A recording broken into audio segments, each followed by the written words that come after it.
अब हम साउंड के बारे में डिटेल में बात करने वाले हैं, किन किन चीजों की, speed, intensity, echo, loudness, pitch और क्वालिटी। एक एक करके बात करेंगे। तो इस साउंड को डिफाइन करने के लिए हमें, हालांकि इको डिफाइन करने के लिए जरूरत नहीं है, लेकिन फिर भी साउंड में जो पैरामीटर आएंगे, साउंड को अगर आपको डिस्क्राइब करना है तो आपको स्पीड चाहिए, इंटेंसिटी चाहिए, इको ऑप्शनल है, लाउडनेस चाहिए। इंटेंसिटी और लाउडनेस लगभग सेम है, ये मान सकते हैं। दोनों ही ये बताते हैं कि साउंड कितना तेज है। इंटेंसिटी और लाउडनेस साउंड कितना तेज है ये बताएंगे। स्पीड, पिच, कितना साउंड की फ्रीक्वेंसी है। क्वालिटी इज समथिंग डिफरेंट, तो हम इसके बारे में बात करेंगे कि क्वालिटी क्या है। ये सभी पैरामीटर साउंड को डिफाइन करते हैं, ठीक है। क्योंकि जैसे मान लीजिए आपको स्पीड मिल गई 300 मीटर पर सेकेंड, ठीक है। इंटेंसिटी मिल गई कुछ, मान लो 20 डेसिबल। डेसिबल कुछ है कि कितना तेज है साउंड, ये भी मिल गया। पिच आपको मिल गया, मान लो कि फंडामेंटल फ्रीक्वेंसी है 500 हर्ट्ज, तो फ्रीक्वेंसी भी मिल गई। स्टिल साउंड फिक्स नहीं होगा, क्योंकि मान लीजिए सेम फ्रीक्वेंसी अलग अलग सोर्स से पैदा हो रही है। जैसे आप सारे गामा की ट्यून है, सारे गामा तबला में कुछ और साउंड आएगा, हारमोनियम में कुछ और आएगा, पियानो में कुछ और आएगा, गिटार में कुछ और आएगा। तो सेम फ्रीक्वेंसी जब अलग अलग चीजों से प्ले होती है तो आवाज अलग अलग आती है। हम उसको डिटेक्ट कर लेते हैं कि ये साउंड यहां से आ रहा है, ये साउंड यहां से आ रहा है। जैसे सेम ही गाना अलग अलग लोग गाएंगे और सेम तरीके से गाते हैं, फिर भी हम आवाज समझ जाते हैं। वही क्वालिटी है। अब डाउट आपको ये उठा होगा, जब फ्रीक्वेंसी सेम है तो साउंड कैसे डिफरेंट है, वो हम बात करेंगे इसमें। तो सेम साउंड डिफरेंट सोर्सेस से आ रहा है, तो हम डिफरेंशिएट कर लेते हैं, वो चीज क्वालिटी है। तो ये हम अलग से डिस्कस करेंगे अभी। तो हम अगले डिस्कशन में ये बात कर रहे हैं। तो let me start with sound, speed of sound.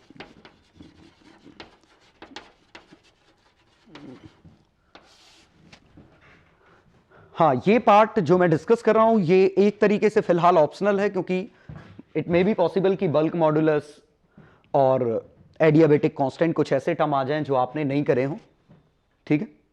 तो इवेंचुअली आप फॉर्मूला याद कर लीजिएगा, अगर आपको दिक्कत आए समझ लो तो बहुत अच्छी बात है।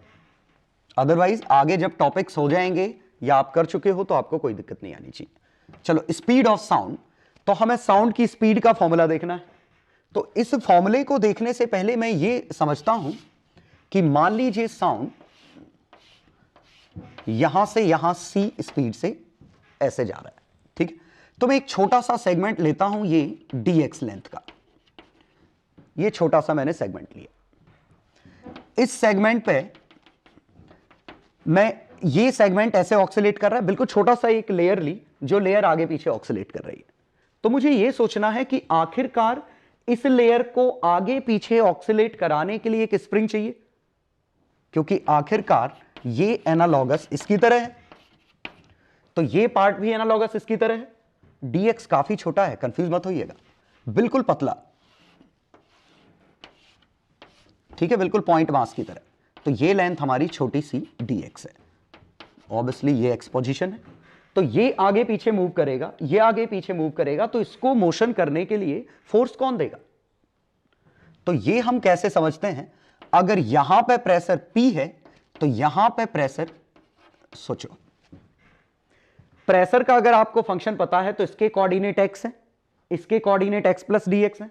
तो यहां प्रेशर Px है तो यहां Px प्लस dx है। तो इस पर नेट फोर्स कितना आ रहा है? तो इस पर नेट फोर्स जो रीस्टोरिंग आएगा वो इस पर नेट रीस्टोरिंग फोर्स यहां लिखता हूं,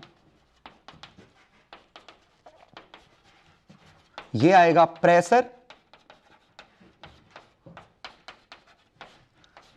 इनटू एरिया।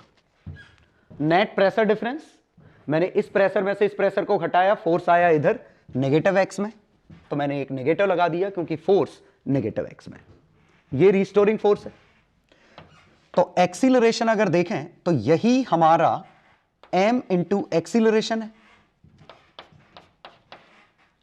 ठीक है, m इंटू एक्सीलरेशन। और m कितना है? इसका dm मास, अभी ऐसे ही लिखा रहने देता हूं।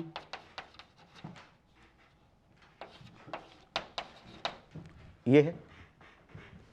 अब ये डीएम मास इस हिस्से का मास कितना है, rho A dx, density into इस हिस्से का वॉल्यूम, इंटू एक्सीलरेशन को del two y by del T square, sorry s, ये लिख सकता हूं, y की जगह ऐसा आएगा, इज इक्वल टू, ये ऐसे ही फिर से अभी भी लिखा रहने दे रहा हूं, x plus D X minus P x into area, और ये वाला dx एरिया काट दो, ये dx नीचे ले जाओ,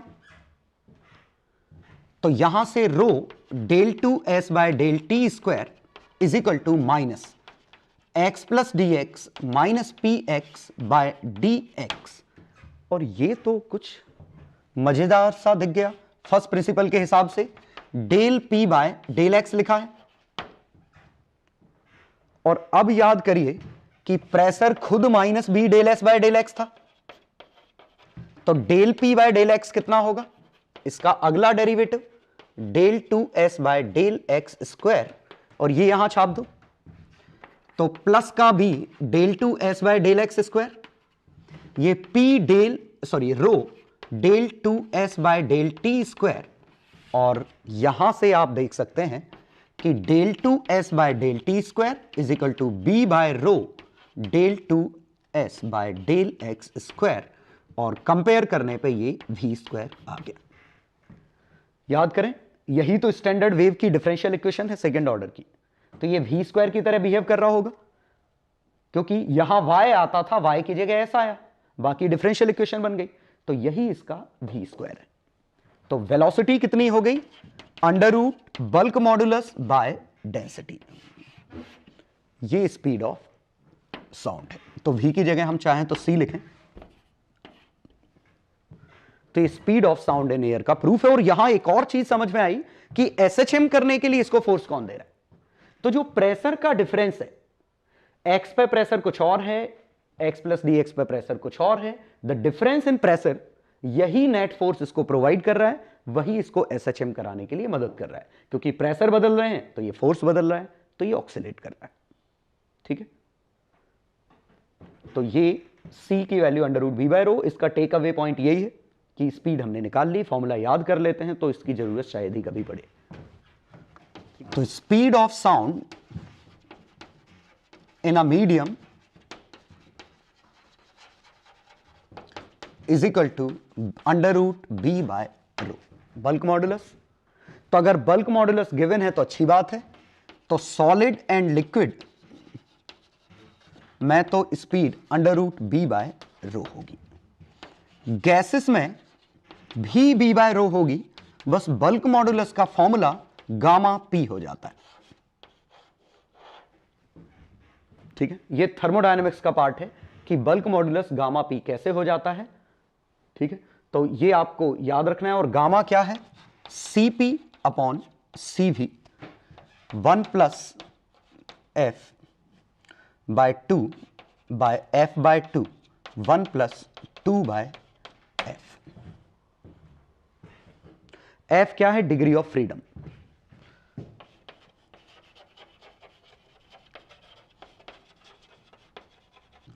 ठीक है, और अगर आपको नहीं पता है कोई दिक्कत नहीं, ये बहुत ही कॉमन सेंस है, अपने आप सीख जाएंगे।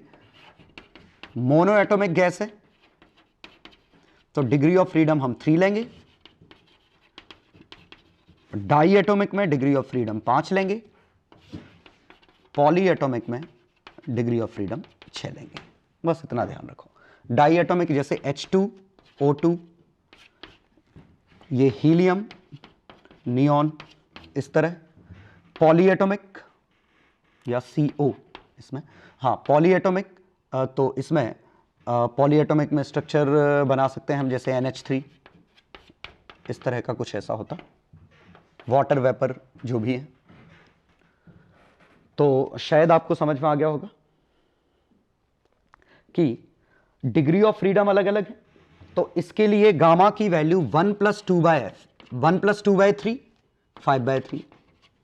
इसके लिए गामा की वैल्यू 1 + 2/5 7/5, इसके लिए गामा की वैल्यू 1 + 2/6 4/3।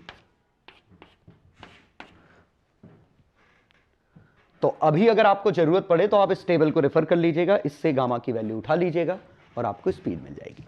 ठीक है, डिटेल थर्मोडायनेमिक्स पढ़ेंगे तो उसमें आपको मिल जाएगी। तो स्पीड ऑफ साउंड सॉलिड और लिक्विड में डिग्री ऑफ फ्रीडम नाम की चीज नहीं होती है। डिग्री ऑफ फ्रीडम गैसेस के लिए ही डिफाइंड है, या प्रेशर वाला टर्म गैसेस के लिए डिफाइंड है। तो सॉलिड और लिक्विड में प्रेशर नहीं आएगा, बल्क मॉडुलस आएगा। गैसेस में प्रेशर आएगा। तो गामा पी बाय रो ये स्पीड आएगी अंडर रूट के साथ। तो एग्जाम्पल के साथ देखते हैं। Compare speed of sound in air to that in helium at same atmospheric pressure, same pressure पे। तो अब देखिए स्पीड का फॉर्मूला आया हमारा गामा पी बाय रो। ठीक है, अब एयर के लिए एयर में क्या क्या होता है? Nitrogen, oxygen, CO2 etcetera. Maximum percentage इनका है और ये डाइएटोमिक है, और डाइएटोमिक के लिए डिग्री ऑफ फ्रीडम 5 थे। 1 + 2/5 7/5। हीलियम के लिए ये मोनो एटोमिक है, तो इसके गामा की वैल्यू 1 + 2/3 5/3 ये आता।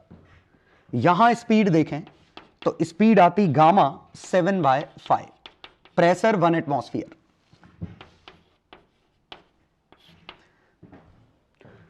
अब बात ये आई कि एयर की डेंसिटी हम कितनी लें, क्योंकि डेंसिटी ऑफ एयर तो हमें पता है नहीं। तो हम डेंसिटी ऑफ एयर की जगह हमारे पास एक और तरीका है कि P = PV = nRT से ρRT/m लिख सकते हैं।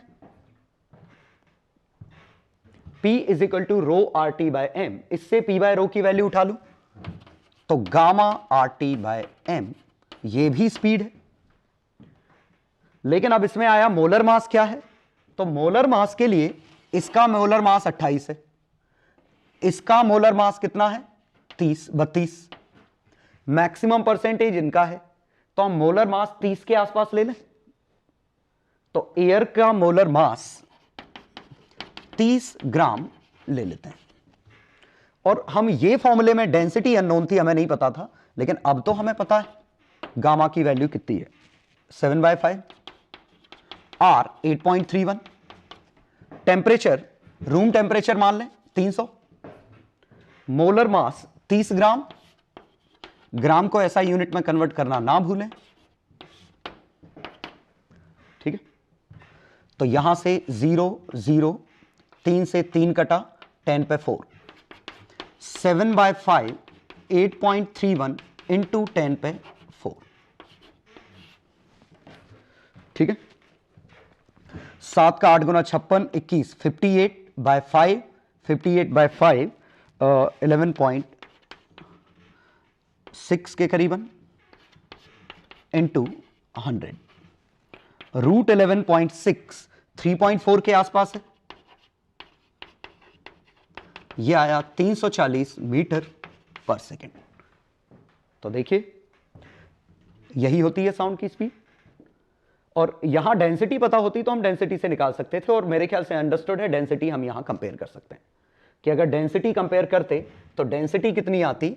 तो रो की वैल्यू m/, क्योंकि P/ρ = RT/m, तो रो = PM/RT। देखते हैं प्रेशर कितना है 10⁵, मोलर मास कितना है 30 ग्राम। ठीक है, gram. RT 25/3, 8.31 can be written as 25/3।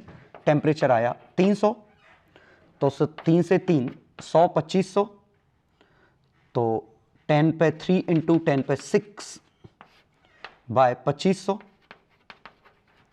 ग्राम पर मीटर क्यूब, ये बना।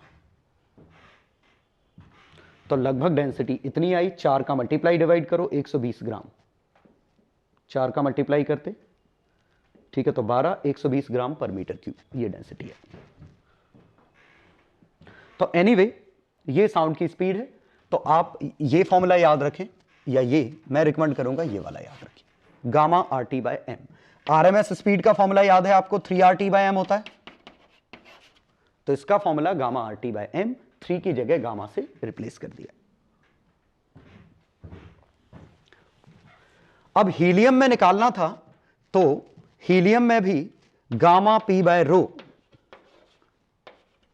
ये फॉर्मूला यूज करते, तो हीलियम की डेंसिटी में चेंज आता, एट सेम एटमॉस्फेयर की जगह सेम टेम्परेचर लिखना चाहिए था मुझे, कैलकुलेशन ज्यादा आसान होता। तो टेम्परेचर लिखते, तो gamma R T by M ये इसकी स्पीड बनती। गामा की वैल्यू 7/5 आ रही थी, उसकी जगह आएगी 5/3। आर टेम्परेचर तो वही है, मोलर मास जहां इसका 30 था, 30 ग्राम लिया था, यहां मोलर मास हीलियम का कितना आएगा, 4 ग्राम। ये तो स्पीड कितनी आ जाएगी, 340 इंटू, हम डायरेक्ट ही कर लेते हैं, जहां 7/5 आ रहा था वहां 5/3 आ रहा है, और जहां नीचे 32 आ रहा था वहां 30 आ रहा था, वहां 4 आ रहा है। ये आंसर आएगा, पूरे कैलकुलेशन नहीं करने पड़े हमें। यहां 7/5 होगा, है ना, तो 25/21 इंटू 30/4 का अंडर रूट इंटू 340। मैंने टेम्परेचर से माना, प्रेशर नहीं, ठीक है। तो ये काट पीट दो, ये आंसर आ जाएगा आपका, ठीक है। तो तरीका ये था, gamma R T by M याद रखिए, आपको टेम्परेचर गिवन होगा, मोलर मास गिवन होगा, मोलर मास और गामा ये गैस की प्रॉपर्टी गिवन होगी, गामा और एम निकल आएंगे, टेम्परेचर से आपको दिया होगा। Temperature must be in kelvin. चलो, तो ये पहला पार्ट हुआ, कुछ क्वेश्चन दे रहा हूं, वो क्वेश्चन करने हैं आपको। तो ये 3 क्वेश्चन हैं, तीनों क्वेश्चन आपको ट्राई करने हैं। पहले में बल्क मॉड्यूलस वाटर का दिया है 2.1 giga pascal, and hence predict whether water acts as rare medium or denser medium when sound travels from air to water. ठीक है। Question 2, if it is known that the speed of sound in oxygen is 450 meter per second at 27 degrees Celsius, find speed of sound in helium at 127 degrees Celsius. Third में speed of sound 27 degree Celsius पे air में दे रखी है, change in speed if temperature is raised bye 10 degree Celsius. तो बड़े straight forward question है, try करिए इनको। चलो सॉल्यूशन देखें। तो नीचे से ही सॉल्व करना चालू करता हूं। तो देखिए स्पीड आई थी gamma R T by M, हमें चेंज इन स्पीड चाहिए, और जरा समझिए 10 डिग्री सेल्सियस 27 डिग्री सेल्सियस, इनको कंपेयर नहीं करना, 300 केल्विन और 10 केल्विन। 300 केल्विन के रिस्पेक्ट में 10 केल्विन छोटा है, मतलब हम लॉग लेके डिफरेंशिएट कर सकते हैं। तो delta C by C half delta T by T, log लेके डिफरेंशिएट किया, तो डेल्टा टी कितना है 10, सी कितना, टी कितना है 300, और डेल्टा सी निकालना है और सी है 340, इज इक्वल टू 5/300। तो change in speed is equal to 5 into 340 by 300 metre per second. तो ये आंसर आ गया हमारा, ठीक है, फर्स्ट क्वेश्चन का। तो बस कॉन्सेप्ट ये था कि स्मॉल टेम्परेचर चेंज हो तो हम लॉग लेके डिफरेंशिएट करके चेंज इन स्पीड निकाल सकते हैं। टेम्परेचर बढ़ा है इसीलिए चेंज इन स्पीड प्लस आई। Question 2, speed of sound in air और हीलियम में कंपेयर करना है। तो स्पीड थी gamma R T by M, तो C1 C2, C1 है गामा किसके लिए, ऑक्सीजन के लिए। ऑक्सीजन के लिए gamma 1 + 2 bye degree of freedom 5, 7/5, molar mass 32 ग्राम। तो C1 7/5 R, और टेम्परेचर कितना है 27, मतलब 300 by molar mass 32। C2 helium के लिए डिग्री ऑफ फ्रीडम कितना है 3, तो गामा 1 + 2/3 5/3, तो C2 5/3 R temperature 400 127 degree Celsius, that means 400, molar mass helium का 4 × 10⁻³ तो C1 और C2 का तो रेशो और C1 की वैल्यू दे रखी है 450, तो C2 की वैल्यू आएगी 450 × 5/3/7/5 इंटू टेम्परेचर 300 की जगह 400 हो गया, 400/300, मोलर मास 32/4, 10⁻³ कैंसल आउट हो गया। ठीक है, क्यों टाइम खराब करूं, ये आंसर आ गया। चलो, तो स्पीड का फॉर्मूला बल्क मॉडुलस बाय रो, क्योंकि हम गैस की बात नहीं कर रहे हैं, गैस में गामा P/ρ या गामा RT/m यूज करते, यहां bulk modulus by row 2.1 giga 10⁻9 pascal SI unit है ऑलरेडी, न्यूटन पर मीटर स्क्वायर, डेंसिटी 10⁻³ वाटर की, तो ये 2.1 × 10⁻6, तो लगभग 1.45 अप्रॉक्स लिखा मैंने इंटू 10⁻3, तो लगभग 1450 मीटर पर सेकेंड, ये आंसर आया। अब देखिएगा, एयर से वाटर में अगर ट्रेवल करेगी वेव तो ये इंसिडेंट वेव है, तो वाटर में यहां स्पीड कितनी है, एयर में 340, यहां कितनी है 1450, और अगर स्पीड ज्यादा हो गई तो it will behave as rare, it will behave as dense, मतलब air behaves as denser medium for sound while water acts as rare medium for sound because speed of sound is greater in water as compared to air.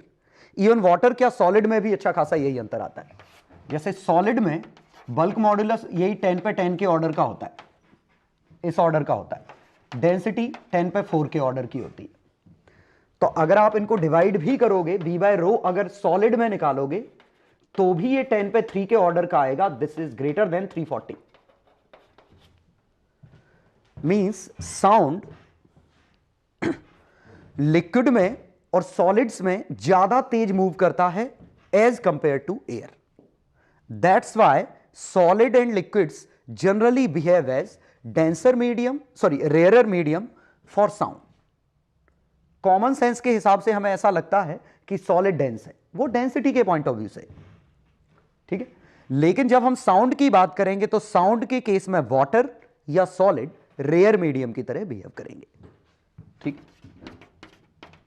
तो water हमारा rare है, मतलब यहां से जो refract होगी वो रे ऐसी जाएगी, और एक और बात, जो रिफ्लेक्ट होगी वेव ये ऐसी, और इसमें फेज चेंज नहीं होगा। रिफ्रैक्टेड में तो होता ही नहीं है, रिफ्लेक्टेड में चेंज नहीं होगा, क्यों? क्योंकि ये डेंस मीडियम से, रेयर मीडियम से रिफ्लेक्ट हो रही है, और रेयर मीडियम पे पाई का चेंज नहीं आता।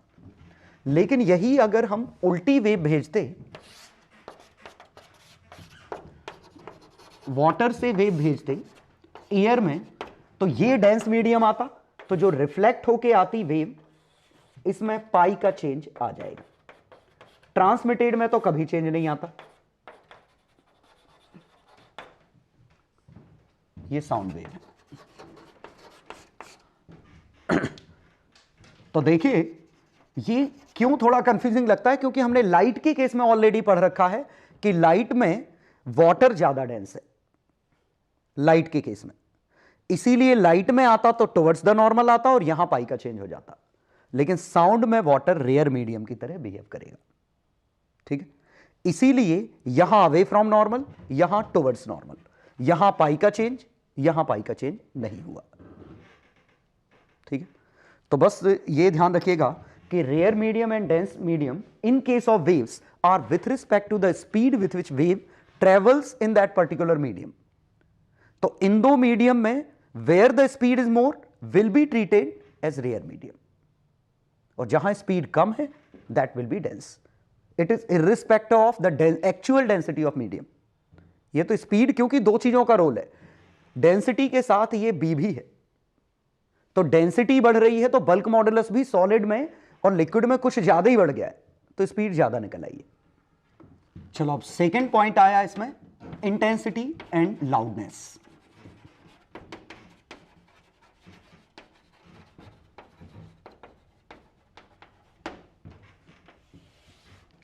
अब देखिए इंटेंसिटी तो हम डिफाइन कर चुके हैं, half rho omega, half rho C omega square A square, ये इंटेंसिटी हम डिफाइन कर चुके हैं। ठीक है, तो directly proportional to amplitude square है, तो ये हम इंटेंसिटी डिफाइन कर चुके हैं। ये एम्पलीट्यूड कौन सा है? डिस्प्लेसमेंट एम्पलीट्यूड है। लेकिन कई बार हम इंटेंसिटी को in terms of pressure amplitude,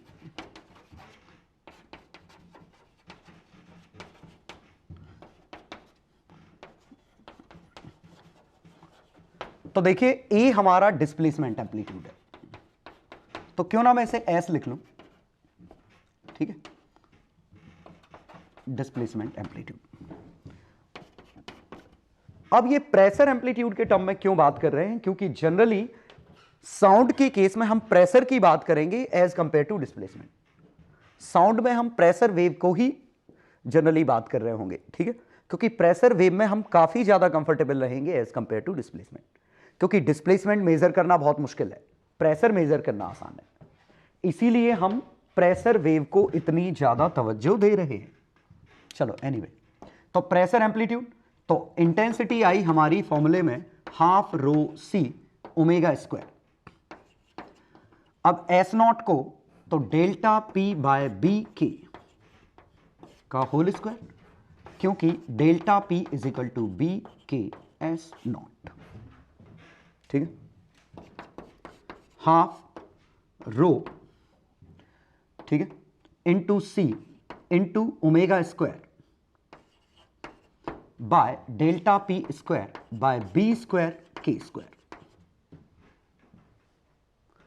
अब जरा देखें, ओमेगा बाय के इसकी वैल्यू सी है, ओमेगा बाय के इसकी वैल्यू सी है, तो ओमेगा बाय के इसकी वैल्यू सी है, तो ये बना half rho C Q delta P square by B square. अब bulk modulus by rho is equal to C, तो bulk modulus is equal to rho C square, bulk modulus square is equal to rho square C to the power 4, तो ये बना half रो square, एक रो नीचे एक सी नीचे, ये बना।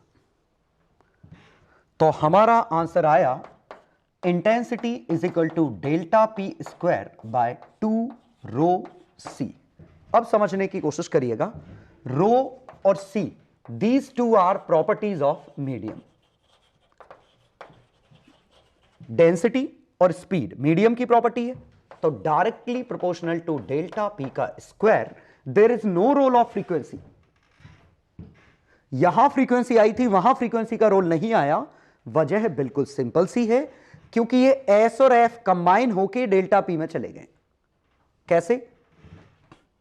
क्योंकि डिस्प्लेसमेंट में फ्रीक्वेंसी, अब डेल्टा पी क्या है? बी के एस नॉट, इसमें के मल्टीप्लाई हो रहा है, और K is directly proportional to 1 upon F, K 1 upon lambda है, ठीक है, एफ सॉरी, के 1 अपॉन लैम्डा है, तो B 2 pi by lambda into S naught, और इस लैम्डा को सी बाय एफ लिख सकते हैं, तो ये बना B into 2 pi S naught into F, ये बना लैम्डा को सी बाय एफ। तो ये एस और एफ का प्रोडक्ट बल्क मॉडुलस में चला गया, तो ये जो एस एफ का स्क्वायर था यही हमारा डेल्टा पी बन गया है। ये एस एफ वाला प्रोडक्ट टर्म यहां आ गया, तो इनडायरेक्टली डेल्टा पी के कैलकुलेशन में फ्रीक्वेंसी आ चुकी होगी। तो कंफ्यूज मत होइए कि फ्रीक्वेंसी पे इंडिपेंडेंट है, फ्रीक्वेंसी का कैलकुलेशन इसके अंदर आ चुका होगा। बस आपको क्या ध्यान रखना है कि अगर प्रेशर एम्पलीट्यूड गिवन है तो फ्रीक्वेंसी का रोल ही नहीं आया। तो इंटेंसिटी इस फॉर्म में है, तो अगर डिस्प्लेसमेंट एम्पलीट्यूड है तो एस स्क्वायर एफ स्क्वायर है, बिल्कुल सेम एज ट्रांसवर्स। तो ट्रांसवर्स का अभी भी फॉर्मूला काम करेगा, लेकिन अगर प्रेशर एम्पलीट्यूड दिया है तो ओनली प्रेशर एम्पलीट्यूड के स्क्वायर पर डिपेंड करेगा। ठीक है, तो लिटिल बिट कंफ्यूजिंग है, तो याद यही रखिए और इससे अंदाज ये लगा लिए कि ये दोनों कंबाइन होकर डेल्टा पी बन गए। तो क्या याद रखिए कि delta P is proportional to K S naught. तो delta P is proportional to K S naught is proportional to S naught F naught, क्योंकि के के फ्रीक्वेंसी के प्रोपोर्शनल है। क्योंकि इस फॉर्मूले में देखिए सी ऊपर है, इस फॉर्मूले में सी नीचे, तो दो अलग अलग फॉर्मूलेज हैं। तो एक को यही याद रखिए, मैं तो कह रहा हूं ये याद रखिए, जब आए तो कन्वर्ट कर लेना, और ये तो याद रहेगी। तो ये हमारा इंटेंसिटी का एक्सप्रेशन हुआ कि जो प्रेशर एम्पलीट्यूड पे किस तरीके से डिपेंड करता है। अब हमारे सोर्सेस, जैसे पॉइंट सोर्स अगर है, पॉइंट सोर्स कौन सा है? जिसमें साउंड चारों तरफ जा रहा है, चारों तरफ जा रहा है, तो डिस्टेंस आर पे इंटेंसिटी कितनी होगी? अगर ये पी वॉट का है तो डिस्टेंस आर पे इंटेंसिटी पी बाय 4πr² होगी। यही पी वॉट पूरी रेडियस में चारों तरफ डिस्ट्रीब्यूट होगा पॉइंट सोर्स के लिए। तो intensity is directly proportional to 1/r², तो इसका pressure amplitude is directly proportional to 1/r, क्योंकि pressure intensity is proportional to delta P square. तो इंटेंसिटी 1/r² से गिरेगी, प्रेशर एम्पलीट्यूड 1/r से गिरेगा। लाइन सोर्स, ये लाइन सोर्स चारों तरफ साउंड भेज रहा है, तो यहां पे इंटेंसिटी 1/r आएगी और डेल्टा पी 1/√r। और तीसरा प्लेन सोर्स, प्लेन सोर्स ये कुछ ऐसा, तो साउंड ऐसे मूव कर रहा है, अगर वन डायरेक्शनल में मूव कर रहा है तो intensity constant, pressure amplitude constant. तो इन तीनों में समझिएगा, ये वो है जहां 3 डायमेंशनल वेव्स डाइवर्ज हो रही है, हर डायमेंशन में, एक्स में भी, वाई में भी, जेड में, तीनों डायमेंशन में वेव निकल रही है। यहां सिर्फ इन 2 डायमेंशन में, थर्ड डायमेंशन में वेव ही नहीं है, इन 2 डायमेंशन में है, तो इंटेंसिटी 1/r, प्रेशर ही। यहां सिर्फ 1 डायमेंशनल वेव है, ये 1 डायमेंशनल है, तो डेल्टा पी कांस्टेंट। तो दरअसल जो हम इक्वेशन लिख रहे थे S = S0 sin kx - ωt + phi, ये 1 डायमेंशनल वेव ही थी, क्योंकि सिर्फ x के साथ ही तो बदलाव कर रहे थे। तो ये 1D वेव का स्पेशल केस है जहां एक डायरेक्शन में जा रहा था, इसीलिए हम हर जगह एम्पलीट्यूड S0 ले रहे थे। अदरवाइज एम्पलीट्यूड डिस्टेंस के साथ प्रैक्टिकली तो बदलता है, क्योंकि इनफाइनाइट सोर्स, प्लेन सोर्स तो होता नहीं। ठीक है, तो ये हमारा इंटेंसिटी का डिके इस तरह होता है। तो उम्मीद है ये बात समझ में आ गई होगी, बिल्कुल इलेक्ट्रोस्टैटिक्स जैसा है। ठीक है, यहां इंटेंसिटी लिखते तो क्या लिखते? Power upon 2πrl per unit area, यहां तो कांस्टेंट ही है। लेकिन एक छोटी सी दिक्कत है इसमें, अच्छे से समझिएगा। अब जो मैं दिक्कत कह रहा हूं उस पर ध्यान दीजिएगा अच्छे से। इसके हिसाब से अगर कोई एक पॉइंट सोर्स होता, यहां डिस्टेंस r पे लाउडनेस या आपको इंटेंसिटी I मिलेगी, तो यहां से 2r पे इंटेंसिटी आपकी I/4 हो जानी चाहिए। इंटेंसिटी I से I/4 हो जानी चाहिए, 1/4 हो जानी चाहिए। और यहां से 3r पे 1/9 हो जानी चाहिए। मतलब अगर लिसनर यहां है तो जितनी आवाज आएगी उसकी 1/4 आवाज यहां आएगी, 1/9 यहां आएगी। देखते हैं, एक छोटा सा एक्सपेरिमेंट ही कर लेते हैं। इवन देखिए, ये माइक इसको डिटेक्ट कर रहा है, तो मैं मेरे मुंह से डिस्टेंस बदल रहा हूं। अभी डिस्टेंस इतना है, तो अभी आवाज सुनिएगा कि कुछ आवाज आ रही होगी। अब मैं डिस्टेंस डबल करूंगा तो आपको आवाज इस हिसाब से 1/4, 25% साउंड हो जाना चाहिए था। तो मैं अब डिस्टेंस यहां है, 1/4 किया, मतलब डिस्टेंस डबल किया, तो साउंड में क्या वाकई में ऐसा कि 25% साउंड कम हो गया, ट्रिपल में 10%, और मेरे ख्याल से बहुत बड़ा सिग्निफिकेंट आपको चेंज नहीं दिख रहा होगा आवाज में। आवाज आपको ऐसा लग रहा होगा कि कम तो हुई है लेकिन इतनी कम नहीं हुई कि ये 25% बचे या सिर्फ 10% बचे। ठीक है, तो देखते हैं इसका एक्सप्लेनेशन। लेकिन दिक्कत ये हुई कि ऐसा लगा नहीं कि ये इंटेंसिटी इस तरह हुई। वजह क्या है कि हम जो ऑडिबल इंटेंसिटी होती है, हम जो साउंड हम सुनते हैं या लाउडनेस हम कितनी फील करते हैं, वो loudness directly proportional to intensity नहीं है। मतलब कितना तेज साउंड है वो इंटेंसिटी पे डायरेक्टली डिपेंड नहीं कर रहा है, ये लॉगरिथमिक फंक्शन है। ये दरअसल लॉग के हिसाब से लाउडनेस हम सुनते हैं। वजह भगवान ने ऐसा क्यों किया, बहुत ही आसान है कि क्यों किया कि हम इतने डिस्टेंस से चिल्ला रहे थे और अचानक चिल्लाते चिल्लाते हमने डिस्टेंस 1/10 कर दिया, तो 100 गुनी इंटेंसिटी, कान के पर्दे फट जाएंगे।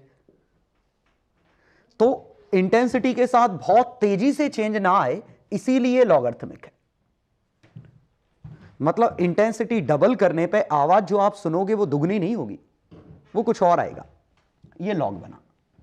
और अगर इसी को लिखें तो ये लॉग आई, कांस्टेंट को मैं आई नॉट में भेज रहा हूं, ये लाउडनेस, और एक नई unit in bell,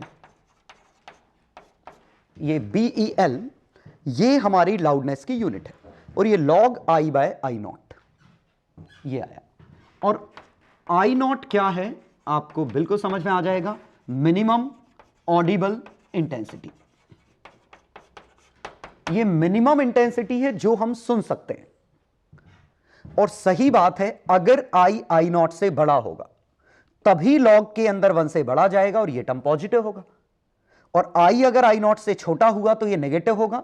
loudness negative मतलब हमें सुनाई नहीं देगा, लाउडनेस पॉजिटिव मतलब हम सुन पाएंगे।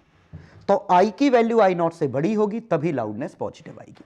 वैसे इसकी कॉमन यूनिट बेल ना होके डेसिबल है, dB। तो वॉल्यूम के नॉब में जो डेसिबल लिखा होता है वो ये है dB, और dB की वैल्यू लाउडनेस इन डेसिबल, और मेरे ख्याल से अंडरस्टूड है, we will have to multiply by 10। और हां, इसकी यूनिट भी बेस 10 के साथ ही रखी गई, लॉग बेस 10। कुछ भी यूनिट ले सकते थे, एक मान ली बेस 10 के साथ यूनिट, क्योंकि बेस 10 ज्यादा पॉपुलर है। ई बाद में आया जब कैलकुलस इतनी कॉमन हो गई, तो बेस 10 ज्यादा पॉपुलर था इनिशियली, इसीलिए केमिस्ट्री में भी आपने फॉर्मूले लॉग के साथ बेस 10 में देखे होंगे, तभी 2.303 वाला फैक्टर आता है। तो anyway, log base 10 I by I naught, इसमें 10 का मल्टीप्लाई कर दो तो लाउडनेस इन डेसिबल आ जाएगी। ठीक, तो अब ये लाउडनेस हम देखेंगे, अभी हम ये फैक्टर निकालेंगे तो आपको ये समझ में आ जाएगा, एक एग्जांपल के साथ करेंगे हम इसको। लेकिन ये नया फॉर्मूला, ये फॉर्मूला एक्सपेरिमेंटली आया कि एक्सपेरिमेंट के साथ ये अंदाज लगाया कि इंटेंसिटी के साथ जो हम एक्चुअली अपरेंट इंटेंसिटी है वो किस तरीके से वेरी कर रही है, तो ये लॉगरिथमिक तरीके से वेरी करते हुए मिली। ठीक है, तो ये 10 log 10 I by I naught, ये हमारा डेसिबल में लाउडनेस है। हाँ, ये बेल स्केल, जो बेल स्केल है, बेल लेबोरेटरी, बेल लेबोरेटरी नाम की एक कंपनी थी जो टेलीफोन बनाया करती थी। ये इत्तेफाक नहीं इसका नाम बेल होना, क्योंकि टेलीफोन ग्राहम बेल इन्होंने ही इन्वेंट किया था, तो इन्होंने ही बेल लेबोरेटरी कंपनी बनाई थी। और कंपनी बनाने के बाद उस कंपनी में जब टेलीफोन के लिए लाउडनेस के लिए पता चला कि इंटेंसिटी के साथ डायरेक्ट वेरिएशन एक प्रैक्टिकल यूनिट नहीं है, तो उन्होंने एक नई यूनिट डेवलप की, उन्होंने कहा लॉगरिथमिक स्केल लेते हैं। तो इन्होंने जो स्केल लिया था वो बेल स्केल लिया था, लेकिन बाद में वो डेसिबल स्केल में कन्वर्ट हो गया। तो ये बेल लेबोरेटरी, ग्राहम बेल की ही लेबोरेटरी थी जिनके नाम पे डेसिबल स्केल आया, और करेंटली ये 2016 में नोकिया ने इस लेबोरेटरी को एक्वायर कर लिया था। तो अभी ये नोकिया की चाइल्ड कंपनी है। चलो ये तो जनरल नॉलेज हो गया। अब हम वापस आते हैं अपने काम पे कि ये जो डेसिबल है ये हमारे लिए काम का है। तो लेकिन ये तभी मतलब है जैसे आप 100 डेसिबल या 50 डेसिबल या 200 डेसिबल, ये आपको पता नहीं चलेगा कि इनमें से कौन सा साउंड कितना बड़ा है। ये तो आपको तभी पता चलेगा जब आपको रेफरेंस साउंड्स आपको पता होंगे कि किसका साउंड कितना होता है। तो रेफरेंस साउंड में जैसे हम जो बातचीत करते हैं, जो हम डेली टॉकिंग करते हैं, ये हमारा 60-70 डेसिबल के आसपास होता है। विस्परिंग, फुसफुसाते हैं, वो 30 डेसिबल के आसपास होता है अप्रॉक्स, ठीक है। और 140 डेसिबल दरअसल मैक्सिमम साउंड है शायद जो हम सुन सकते हैं। ये काफी तेज साउंड हो जाता है। तो ये डेसिबल में आपको स्केल तब समझ में आएगा जब आपको प्रैक्टिकल वैल्यूज कुछ पता होंगी, से बातचीत करना 70 डेसिबल, विस्परिंग 30 डेसिबल। तो मैं डेसिबल का स्केल जो कॉमन है वो याद नहीं करना है, वो बस मैं आपको दिखा देता हूं सो दैट एक फील आ जाए। तो देखिए इसमें जो डेटा है वो minimum sound that can be heard 0 decibel है, normal breathing 10 decibel, ticking watch tick tick tick 20 decibel, whispering 30 decibel, normal conversation 60 decibel. तो देखिए ये लाउडनेस इस तरीके से बदल रही है। नेक्स्ट डेटा, वॉशिंग मशीन का sound 70 decibel, traffic 80 to 85 decibel. और राइट साइड देखिए, you may feel very annoyed, मतलब ट्रैफिक का जो साउंड होता है वो। अब देखिए मोटरसाइकिल का साउंड 95, ये हार्ली डेविडसन इस तरह की बाइक का साउंड इस ऑर्डर का होता है, ठीक है, 100 डेसिबल के आसपास। ट्रेन का 100 डेसिबल। अब देखिए इसमें इसके नीचे जो लिखा है maximum volume level for personal hearing devices, वो 105 से 100, ठीक है। और 110 शाउटिंग, कान में जो चिल्लाता है वो 110 है। 120 पास में सायरन बज जाए। और 140 से 150 देखिएगा फायर क्रैकर्स, और राइट हैंड साइड देखें पेन एंड ईयर इंजरी। मतलब 140 डेसिबल के आगे बहुत ही तेज साउंड हो जाता है, इवन आपके कान के पर्दे भी फट सकते हैं। तो ये प्रैक्टिकल डेटा आपको पता होगा तो बड़ा अच्छा रहेगा। तो थोड़ा बहुत एटलीस्ट याद रखिए कि हम कहां से कहां तक 0 से 140 डेसिबल ही सुन पाते हैं, ठीक है। तो हमारा लाउडनेस का फॉर्मूला बना in decibel is equal to 10 log I by I0 base 10, where I0 is equal to 10 पे -12 वॉट पर मीटर स्क्वायर। ये कांस्टेंट है I0, ये I0 10 पे -12 वॉट पर मीटर स्क्वायर। ये मिनिमम ऑडिबल इंटेंसिटी है, इससे छोटी इंटेंसिटी नहीं सुन सकते। तो अब जैसे हमसे पूछा होता find example 1 loudness corresponding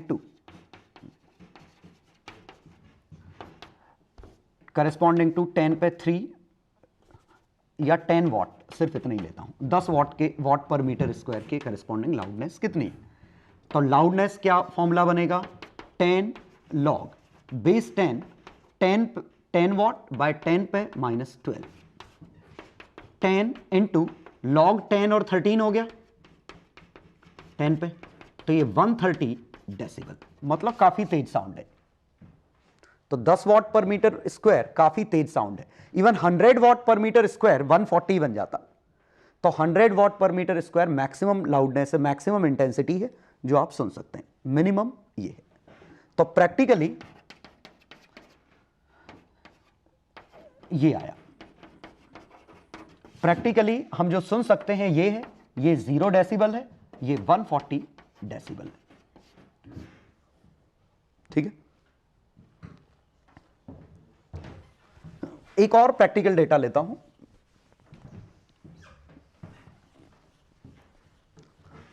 practical data के लिए मैं ले रहा हूं, एक हमारा स्पीकर है, मान लो ये 25 वॉट का स्पीकर, यहां से 1 मीटर दूर हमारा ये कान है, दूसरा कान 1 और मीटर दूर है। अब हम देखते हैं कि इसको इंटेंसिटी कितनी मिलेगी। तो इसकी इंटेंसिटी I1 आएगी power by 4 pi R square, क्योंकि ये पॉइंट सोर्स है, चारों तरफ डिस्ट्रीब्यूट होगा। तो इंटेंसिटी क्या है, पावर पर यूनिट एरिया, तो एरिया कौन सा यूज होगा, ये पूरे स्फीयर का। इसकी इंटेंसिटी आएगी 25 बाय 4 पाई 2 स्क्वायर। लेकिन अब चूंकि हम लाउडनेस का स्केल जानते हैं तो हम इंटेंसिटी में कंफर्टेबल नहीं है, अब हम लाउडनेस में बहुत कंफर्टेबल है। तो देखते हैं इसका लाउडनेस कितना आता। तो इसका लाउडनेस L1, इसका लाउडनेस L2। L1 आता 10 log 25 बाय 4 पाई बाय 10 पे माइनस 12, 10 log 10 पे 12 अलग कर दूं, इंटू 25 बाय 4 पाई अलग कर दूं, और इसको 10 पे 11 करके 250 बाय 4 पाई ले लूं, बेस 10 है तो 10, ये बन गया 11, ये log of base 10, 250 by 4 100 by pi बना,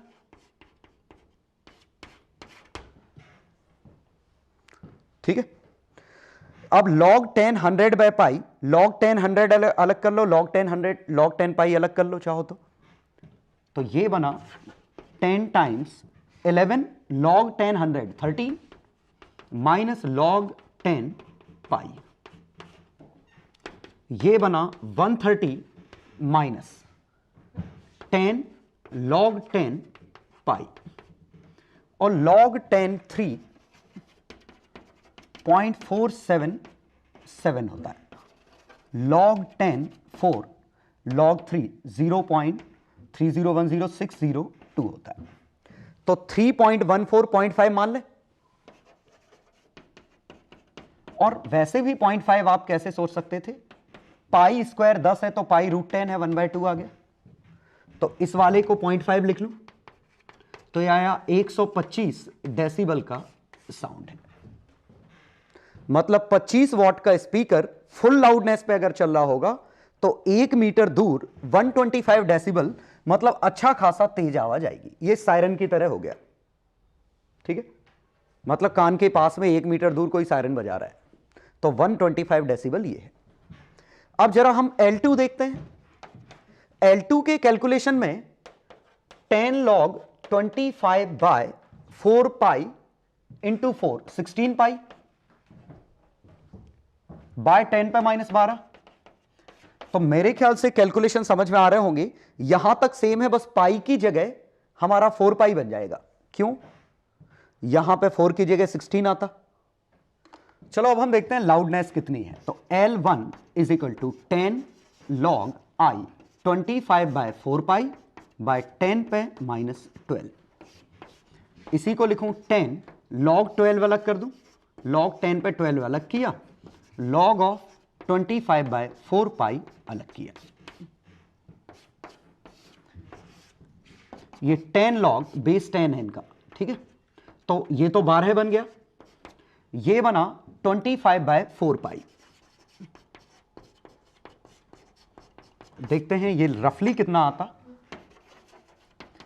25 बाय 4 पाई, तो 4 से 6.25, 6.25 बाय 3.14, और ये रफली इसका डबल है तो 2 मान लूं, log 10 2 0.3010, तो 0.3। तो ये वैल्यू आ गई 0.3, तो 12.3, तो 120 और 3 123 डेसिबल। और सही बात है, रफली सायरन के बराबर था कि 25 वॉट के स्पीकर का सायरन 1 मीटर है तो लगभग 123 डेसिबल आएगा। अब जरा देखते हैं हम 2 मीटर जाते तो अंतर क्या आता। तो इसी कैलकुलेशन को हम आगे करें तो 10 log 25/4 की जगह 16 पाई आएगा, नीचे आएगा 10 पे -12, और ये आ गया 10 log 10 पे 12 इधर गया, या कौन दिमाग लगाए, 12 प्लस log 10 25/4 की जगह 16 पाई आएगा, तो ये बनेगा 10 12 प्लस यहां 4 पाई की जगह 16 पाई, तो 2 की जगह एक एक्स्ट्रा 4, दैट मीन्स ये 1/2 बनेगा, अप्रोक्सीमेटली 1/2, तो माइनस का 0.3 होगा, -0.3, तो ये बनेगा 117 डेसिबल। ये मैंने ऐसे लिखा, पिछली बार ये 2 बना था, 4 टाइम्स कम होगा तो 2/4 1/2, तो 0.3 की जगह -0.3, तो 117 डेसिबल ये आया। पहले डेसिबल कितना था, 123। और अब ये बात बिल्कुल सही है कि अगर कोई हॉर्न बज रहा है, जैसे ट्रेन का हॉर्न होता, ट्रेन यहां है, ट्रेन ये है, इसका हॉर्न बज रहा है, हम 1 मीटर पे हैं और 2 मीटर पे हैं, कोई खास अंतर थोड़ी ना आता है, दोनों में ही आवाज बहुत तेज लगती है। क्यों? क्योंकि ट्रेन से 123 डेसिबल पे हैं, फिर 117 डेसिबल पे हैं, तो लाउडनेस में कोई खास अंतर नहीं आ रहा समझ में, दोनों ही तेज लग रही हैं। तो उम्मीद है समझ में आ गया होगा कि प्रैक्टिकली लाउडनेस ज्यादा प्रैक्टिकल चीज है। अब इंटेंसिटी से हमें लगता कि इंटेंसिटी 1/4 हो गई तो 1/4 आवाज कम हो जाएगी, जबकि ऐसा नहीं हुआ, ठीक है, क्योंकि हमारे ईयर्स लॉगरिथमिक स्केल के लिए रिस्पॉन्ड करते हैं, ठीक। मतलब हुआ क्या कि यहां इंटेंसिटी I से I/4 हो गई, तो यहां जो value log I plus constant थी वो log I minus log 4 plus constant, तो अंतर log 4 का आया, अंतर आया log 4 का, इतना कम, और 10 टाइम्स log 4 6 डेसिबल बनेगा लगभग।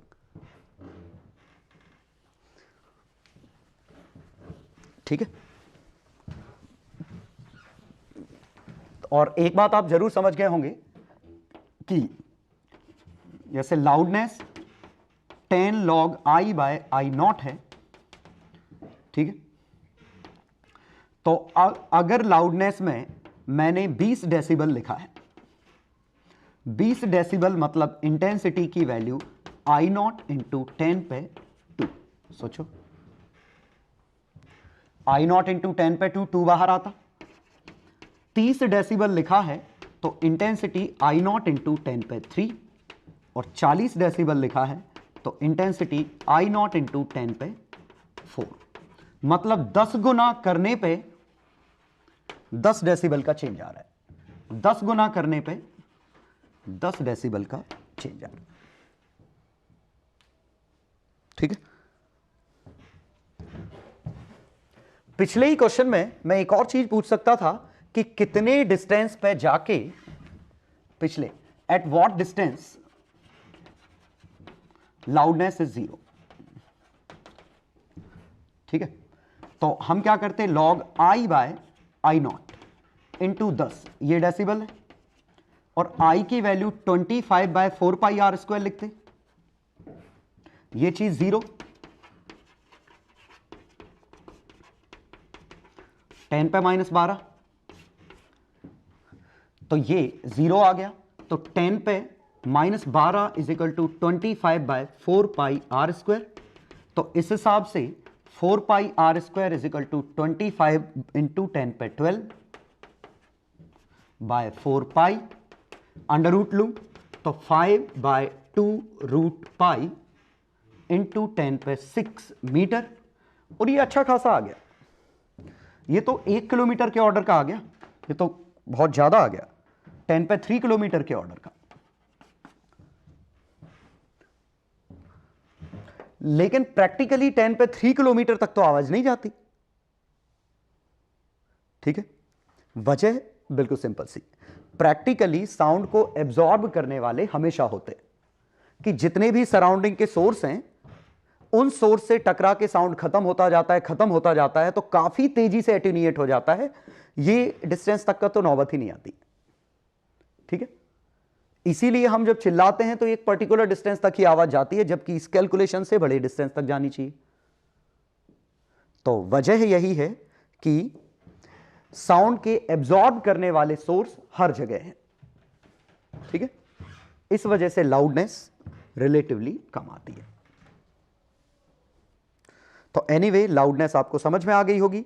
और अब आप ऑडियो सिस्टम्स में जो नॉब घुमाने वाले होते हैं उन नॉब को पे देखेंगे तो डेसिबल में स्केल लिखा होता है, ठीक है। वो डेसिबल में स्केल की वजह ही यही है कि प्रैक्टिकली हम लाउडनेस डेसिबल में ही समझते हैं। इवन टीवी में वॉल्यूम बढ़ा के देखना, डेसिबल में लिखा आएगा। एटलीस्ट पुरानी टीवी में तो आता था जिनमें ऐसे ऐसे वॉल्यूम बढ़ता था, यहां डेसिबल लिखा आता था। चलो ये 3 क्वेश्चन करो। पहला, ratio of pressure amplitude 2:1, frequency is 3:2. You have to find ratio of intensity, ratio of displacement amplitudes, difference and loudness. Question 2 में illustration 49 ही है। Pressure amplitude and sound from receiver, initially pressure amplitude given है, intensity given है, ठीक है। Turning volume knob, pressure amplitude बदल गया, find the change in loudness and final intensity. चलो question 3, a bird is singing on a tree, the person approaches the tree and observes loudness increases by 10 decibel. 10 decibel का loudness बढ़ गया। If initially he was 20 metre away, find the new separation. तो try करो तीनों को। चलो तो solution देखें, फिर से पीछे से आएंगे, मिटाते चलेंगे। पर्सन अप्रोचेस द ट्री, तो पहले ये हमारी चिड़िया थी, लग नहीं रही लेकिन यही है चिड़िया, ये बैठी थी। डिस्टेंस r पे ये पर्सन था। तो अगर इसकी इंटेंसिटी पावर p थी या इंटेंसिटी 1/r² होती है, तो पहले इसने लाउडनेस जो β1 सुनी होगी 10 log initial i by I0, β2 आएगी 10 log I2 बाय I0। इन दोनों को घटा दें तो β2 minus β1 is equal to log I2 by I1। और ये वैल्यू क्वेश्चन में, 1 मिनट 10 आगे है, ये क्वेश्चन में 10 डेसिबल दी है और ये 10 डेसिबल दी है, तो 10 और 10 कट गए, तो I2 और I1, तो लॉग 10 I2 बाय I1 इसकी वैल्यू 1 आ गई। मतलब I2 is equal to 10 I1 हो गया। तो यहां से इंटेंसिटी 1/r² होती है, तो 1/r² से डिस्टेंस r से r बाय √10 हो गया होगा। इंटेंसिटी 10 गुनी हो गई तो डिस्टेंस r से r बाय √10 हो गया। तो पहले 20 था, अब न्यू डिस्टेंस 20 बाय √10 मीटर। सोचो, डिस्टेंस 1 बाय √10, तो इंटेंसिटी r², 1/r² पे, तो इंटेंसिटी 10 गुना, इंटेंसिटी 10 गुना तो इनका रेशो 10, तो लॉग में वैल्यू आ गई 1, 10 मल्टीप्लाई हुआ था ये। या हर 10 डेसिबल पे, हर 10 डेसिबल के चेंज पे इंटेंसिटी 10 गुना हो जाती है। इससे आप अंदाजा लगा सकते थे, या प्योर मैथमेटिक्स। ये क्वेश्चन 2, प्रेशर एम्पलीट्यूड। अब intensity is directly proportional to delta pressure का स्क्वायर। तो पहले इंटेंसिटी 10 पे 6 है, ये कितना था 2 × 10 पे -3। अब इंटेंसिटी आई है और ये कितना है 3 × 10 पे -3। इसका स्क्वायर, इसका स्क्वायर, तो नई इंटेंसिटी 9/4 × 10 पे -6 वाट पर मीटर स्क्वायर। ये तो न्यू इंटेंसिटी आ गई। चेंज इन लाउडनेस चाहिए, तो चेंज इन लाउडनेस के लिए β1 वही log 10 I1 by I0, β2 10 log I2 by I0।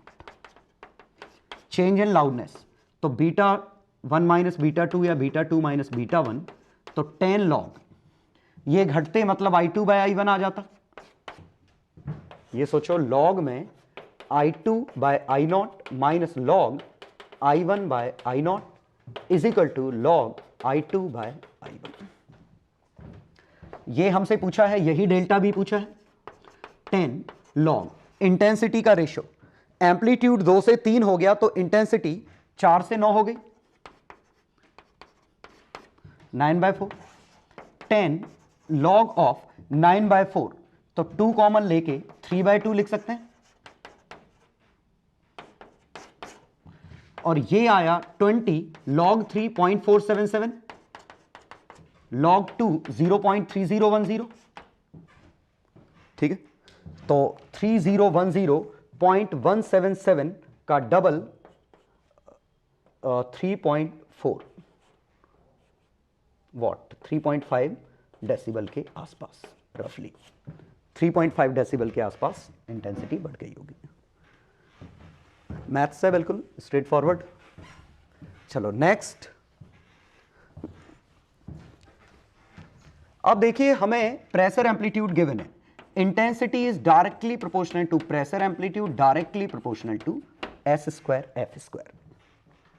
बड़ी अच्छी बात है, प्रेशर एम्पलीट्यूड हमें गिवन है 2:1, तो I1 बाय I2 में फ्रीक्वेंसी का रोल नहीं आएगा, 2/1 का होल स्क्वायर। ठीक है, लेकिन अगर इस फॉर्मूले से करोगे तो आपका रोल आएगा। तो प्रेशर एम्पलीट्यूड 2/1 का whole square is equal to displacement square frequency square, displacement square frequency square. Frequency कितनी है, 2²। तो S1 बाय S2, यहां से 2/1 is equal to S1 into 3 S2 into 2, तो S1 bye S2 is equal to 4/3। ये displacement का ratio है, ये इंटेंसिटी का रेशो है। ठीक है, तो डिस्प्लेसमेंट का रेशो आ गया कितना, 4:3, इंटेंसिटी 4:1। डिफरेंस इन लाउडनेस, तो वही beta 10 log I by I0, बार बार तीनों में यही फॉर्मूला यूज हुआ है, beta 2 10 log I2 by I0, तो delta beta 10 log I1 bye I2, तो 10 log I1 बाय I2 4/1, तो 10 log 4 0.6020, तो 0.6 डेसिबल इंटू 10, सॉरी 6 डेसिबल। ये आंसर आ गया। बस छोटे छोटे डिस्कशन बचे हैं। पिच, पिच या श्रूडनेस, पिच मतलब पैनापन समझ सकते हो आवाज में, तो pitch is proportional to frequency, तो frequency is more, pitch is more. पतली आवाज, जैसे ट्रेबल में हाई पिच साउंड कहते हैं, ट्रेबल को हाई पिच साउंड कहते हैं, बेस को लो पिच साउंड कहते हैं। तो पिच कुछ और नहीं, सीधा फ्रीक्वेंसी है। तो एक टोन जनरेटर से मैं आवाज सुना देता हूं, मेरे पास था शायद फ्रीक्वेंसी जनरेटर है, दिल बेचारा दिल भरो ये सारे लव हेड आ गई। देखिएगा, ये माइक यहां रख लो,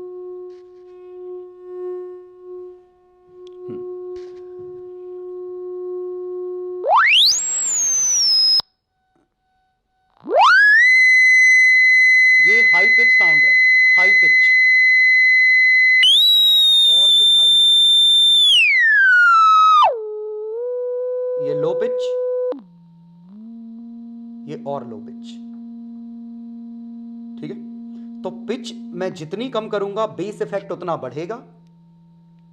तो देखिए ये लो पिच है, 168 हर्ट्ज है, ये जो आवाज सुन रहे हैं, जो कि काफी कम है। मैं फ्रीक्वेंसी बढ़ा रहा हूं, पिच बढ़ा रहा हूं।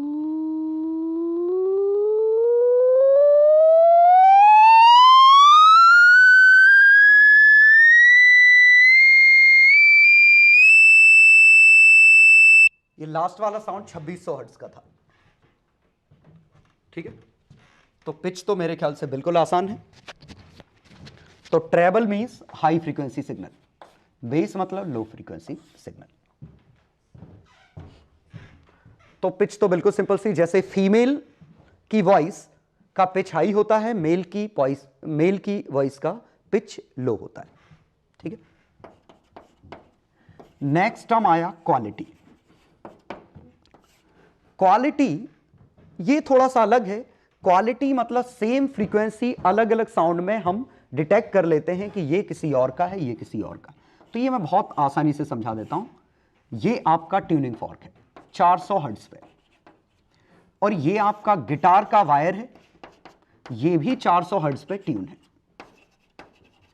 ये गिटार का वायर है, ये भी 400 हर्ट्ज, ये भी 400 हर्ट्ज, और ठीक है, ये मान लो तबला है,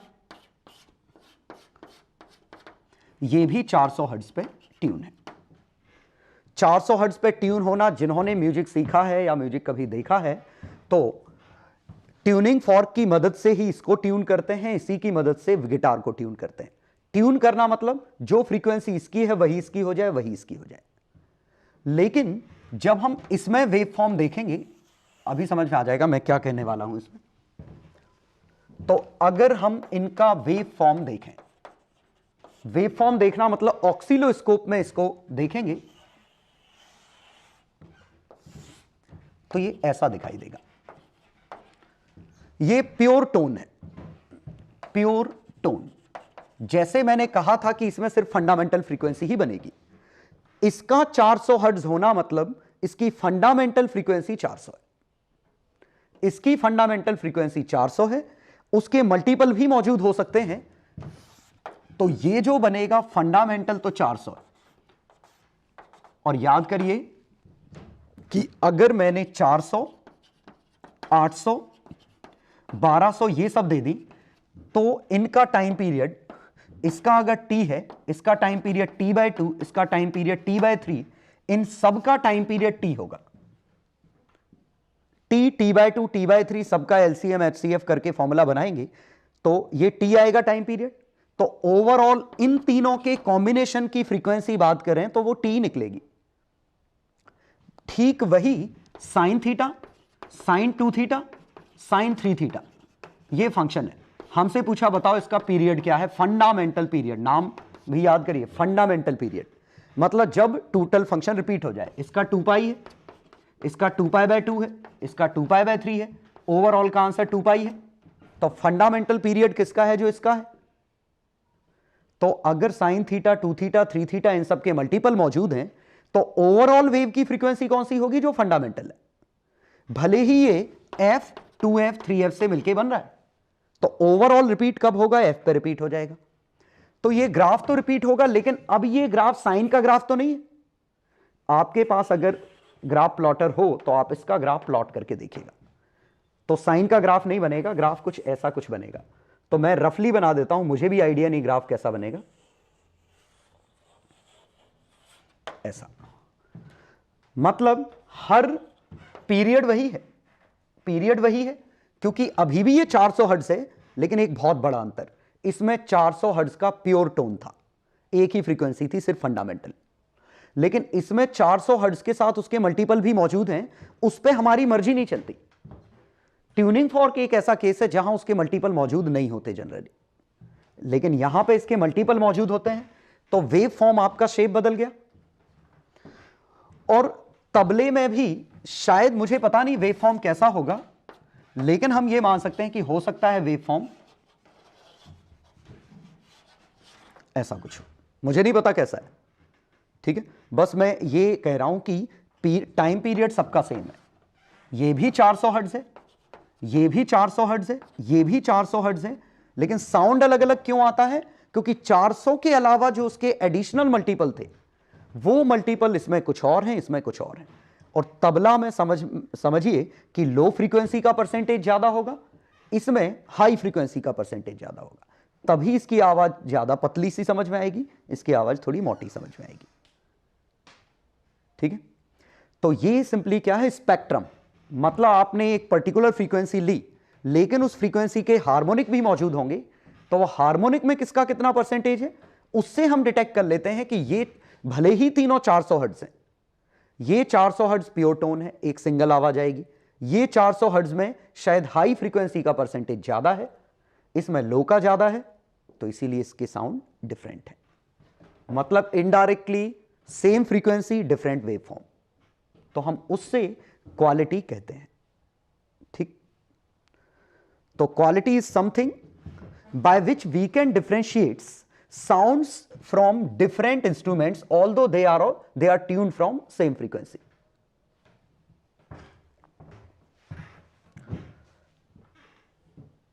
ठीक है, सेम फ्रीक्वेंसी से हमने ट्यून किया फिर भी आवाज डिफरेंट आ रही है, यही हमारा क्वालिटी है। ठीक है, इतना कर लिया, लास्ट देख ही लेते हैं। इको, इको मतलब गूंज, ये सबने एक्सपीरियंस की होगी। तो इको सिंपली क्या है कि एक स्पीकर यहां है, ये कान यहां है, तो एक कान ने डायरेक्ट साउंड रिसीव किया, एक रिफ्लेक्ट होने के बाद रिसीव किया, तो दोनों में टाइम का लैग आया। अगर ये L डिस्टेंस से रिफ्लेक्ट हुआ तो 2L/C। If this lag is less than 0.1 second, we can't differentiate the sounds. तो हम डिफरेंशिएट नहीं कर सकते। लेकिन अगर 0.1 सेकेंड से बड़ा है तो we can distinguish two sounds. तो अगर ये डिफरेंस 0.1 सेकेंड से बड़ा है तो हम दो साउंड, एक जो डायरेक्ट रिसीव कर रहे हैं, एक ये रिसीव कर रहे हैं, दोनों में बता देंगे कि दे आर डिफरेंट। वजह समझिए, क्या होता है कि जैसे ज्यों ही आपके कान के पर्दे ने, जो कान का डायफ्राम है, उसने साउंड रिसीव किया, वो वाइब्रेट करना चालू किया, लेकिन वाइब्रेट करके तुरंत डैंप नहीं होता। हमने एक साउंड भेजा, वो वाइब्रेट कर ही रहा है, तो 0.1 सेकेंड में पूरी तरह से डैंप हो जाता है। लेकिन वो डैंप हो नहीं पाया और दूसरा साउंड आ गया, तो हमें ऐसा लगेगा कि वही पुराना साउंड कंटिन्यू हुआ। लेकिन अगर वो डैंप हो गया है तो समझिए कि हमने साउंड भेजा वो इधर था, दूसरा हमने भेजा ये इधर था। अगर इनके बीच में गैप कम हो जाए, तो पहला ये यहां था और दूसरा यहां से चालू हो जाए, तो हमें लगेगा कंटिन्यूअस सिग्नल है। लेकिन अगर गैप आ गया तो हमें लगेगा ये बीट अलग थी, ये अलग थी, तो दो डिफरेंट बीट सुनाई देंगी या दो डिफरेंट साउंड सुनाई देंगे। वही चीज इको है। तो इको होने के लिए ये चाहिए। और 0.1 सेकेंड क्या है, जैसा हमारा परसिस्टेंस ऑफ विजन होता है कि कोई भी इमेज हमारी आंखों में लगभग 1/16 सेकेंड तक बनी रहती है, वैसे ही यहां है कि कोई भी साउंड हमारे कानों में 1/10 सेकेंड तक बना रहता है। ठीक है, तो दो साउंड के बीच में 1/10 सेकेंड का गैप होना चाहिए, तब जाके हम डिफरेंशिएट कर पाएंगे कि वो दोनों साउंड अलग अलग हैं। तो जैसे हम किसी रूम में बोलते हैं तो साउंड एक डायरेक्ट रिसीव होता है, एक दीवार से टकरा के रिसीव होता है, एक कहीं और से टकरा के रिसीव होता है, फिर भी हमें इको नहीं लगती। क्यों, वो इससे समझ में आएगा। 2L/C अगर 0.1 ले लूं तो C की वैल्यू 340, 34, L की वैल्यू 17, 17 मीटर से जाके अगर हम तक आ गया, 17 मीटर से टकरा के हम तक आ जाए तो हमें इको समझ में आएगी। ठीक है, तो अब बात ये उठती है कि मान लीजिए ये रूम हमारा 10 मीटर का है। ठीक है, तो हम, ये हमारा स्पीकर है, ये हमारा लिसनर है, तो यहां से तो समझ में आ रहा है 17 मीटर से कम है। लेकिन अगर कोई साउंड ऐसे ऐसे ऐसे करते हुए, ठीक है, ऐसे आ जाए, अब तो 17 मीटर हो जाएगा, अब तो इको आएगी, बिल्कुल आएगी, अगर इसकी इंटेंसिटी इतने एब्जॉर्प्शन के बाद भी बची रहे। और ये कब होगा, अगर रूम पूरा खाली है, अगर ये एम्प्टी रूम है, मतलब इसके अंदर साउंड को एब्जॉर्ब करने वाली चीजें ना के बराबर हैं, तो ये रिफ्लेक्ट होके कई बार आएगा, तो भी एनर्जी उतनी लॉस नहीं होगी। तो जो एक डायरेक्ट साउंड सुनोगे, इसकी इंटेंसिटी I1 और इसकी इंटेंसिटी I2, I2 काफी कम नहीं होगा, I2 0 फिर नहीं होगा अगर एम्प्टी रूम है। लेकिन अगर रूम में बहुत सारी चीजें हैं तो इतनी बार ये साउंड एब्जॉर्ब होके आया, सिर्फ यही नहीं, बीच में ऑब्जेक्ट रखे थे उनमें भी, तो ये इंटेंसिटी इतनी कम हो गई कि आपको साउंड सुनाई नहीं दिया। इसीलिए आपने हमेशा ध्यान दिया होगा कि इको होती है बड़े हॉल में खाली हो, अगर खाली है तो आपको इको सुनाई देगी। क्यों? क्योंकि मल्टीपल रिफ्लेक्शन के बाद ये कंडीशन ट्रू हो जाती है और एटीनिएशन इतना कम होता है कि शायद दूसरा हम लाउडनेस सुन पाते हैं। इसीलिए आपने इको में सुना होगा कि आवाज अगली लाउड की कम आती है, अगली की और कम आती है, जैसे हेलो हेलो हेलो हेलो, इस तरीके से। पहले साउंड बड़ा है, फिर साउंड कम है, अगला साउंड और कम है, ठीक है। इसीलिए या हिली एरियाज में अच्छा खासा सुनाई देता है कि जहां पे एक हिल ये है, एक हिल ये है, यहां से आप चिल्ला रहे हो, रिफ्लेक्ट होके आ रहा है, क्योंकि बीच में एब्जॉर्ब होने की जगह नहीं और डिस्टेंस भी 17 मीटर से बड़ा है। तो ये हमारा लास्ट पॉइंट था साउंड का, इको। तो आज की क्लास में हम साउंड की प्रॉपर्टी समझे कि स्पीड कैसे निकालते हैं, प्रेशर में कंप्रेशन रेयर फ्रैक्शन डेवलप ही क्यों हो रहे हैं, क्वालिटी क्या है, पिच क्या है, ठीक है।